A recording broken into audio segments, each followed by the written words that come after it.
ఈ run for Jesus కార్యక్రమం జరిపించడానికి గల కారణం ఏమనగా 2026 సంవత్సరాల పూర్వము ప్రభువైన యేసుక్రీస్తు ఈ లోకానికి మానవుడిగా దిగి వచ్చాడు.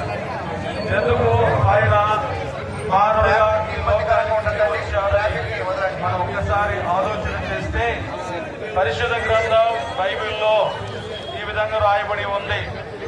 పాపులను రక్షించుటకు క్రీస్తు యేసు లోకమునకు వచ్చినని రాయబడింది. అంతేకాకుండా నశించిన దాన్ని వెతికి రక్షించుటకు మనిషి కుమారుడు వచ్చినని రాయబడింది. కారణం ఎందుకు అంటే మానవుడు పాపములో ఉన్నాడు. ఆజ్ఞ అతిక్రమమే పాపం. పాపములో జీతము మరణము. మరణము అనంతరము అగ్ని ఆరదు, పురుగు చావదు. యుగ యుగాలు అంటే అగ్ని గుండం ఉందని ఇప్పుడు వాక్యం తెలియజేస్తుంది. కాబట్టి సహోదరుడా సహోదరి, ఈ మధ్య ఉదయకాల సమయంలో మరి ఇంతమంది రన్ ఫర్ జీసస్ అనగా యేసుతో కలిసి పరుగెత్తుట అనే పేరుతో మీ దగ్గరికి ఎందుకు వస్తున్నా అంటే ఇదేదో ఒక మతానికి కులానికి సంబంధించింది కాదు.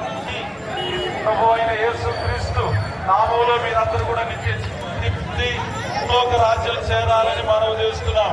ఎందుకంటే ప్రభు అయిన యేసుక్రీస్తు కలవరి చనిపోయి సమాధిపడి 3వ రోజున తిరిగి లేచిన ఆ దేవాది దేవునికి మహిమ ఘనత ప్రభావములు కలుగునట్లు యేసుక్రీస్తు చెప్తున్నాడు.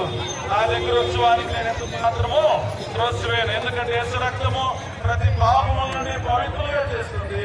నేనే మార్గం, నేనే సత్యం, నేనే జీవము. యేసుక్రీస్తు రండి, పరలోక రాజ్యాన్ని చేరండి.